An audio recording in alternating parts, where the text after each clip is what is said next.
It is Amanda Reimer here, and I wanted to cut this quick video just to talk a little bit about an interview that I actually saw this morning. I was doing my morning run on the treadmill at the gym and actually had on ESPN. Usually just have it on for background noise, that type of thing, but I actually happened to catch a little bit of an interview that they were doing with Ray Lewis from the Baltimore Ravens, who this coming weekend will be playing in the Super Bowl.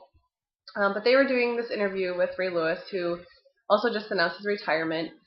And I just found it very interesting, kind of the way that the interview had gone and some of the questions that he answered and how he answered the questions.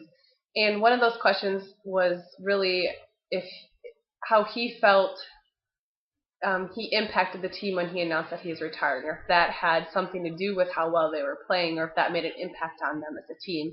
And his answer was absolutely. He knew it made an impact with them as a team, and people had told him that sort of thing. And my first initial reaction was kind of thinking that maybe seemed a little cocky, that sort of thing. But on the other hand, I was like, you know what? He obviously did make an impact on these guys, and he knows that. And I thought that was also great that he embraced that and knew that, and was there to basically pump his team up. Kind of going along with that, then he proceeded to talk about basically their team as a unit and the people that you associate with, meaning that the people that you're like the people that you associate with, or you are who you associate with. Because he talked about them being on the same page and having their heads in the right places, as they're moving towards the Super Bowl, but that he expects, if you're all on the same page, that you're going to be doing the activities that you need to do to get you to where you want to go and to reach your goals. And so I kind of started thinking about that in comparison to life, in comparison to business, or in comparison to whatever you want to compare it to.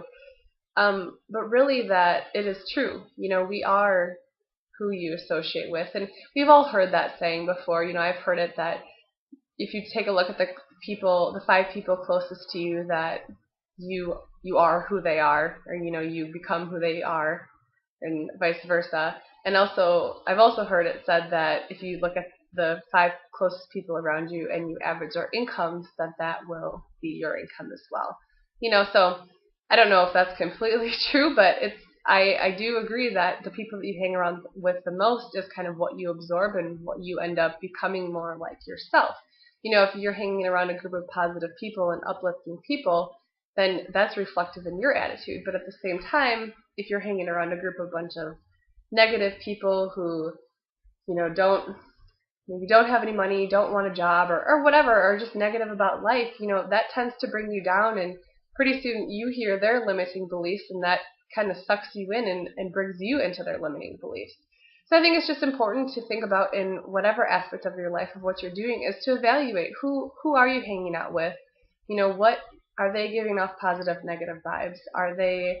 What is their outlook on life? What is your conversations like when you talk to each other? Is it constant gossip and constant drama and constant negativity, or is it positive and uplifting, and you talk about good things and exciting things, and get rid of all the drama, that sort of thing. So I think it's just very important to evaluate who you hang out with, because I do believe that, we are who you associate with. So I hope you enjoyed this video and just my little analogy, and I will see you in the next video.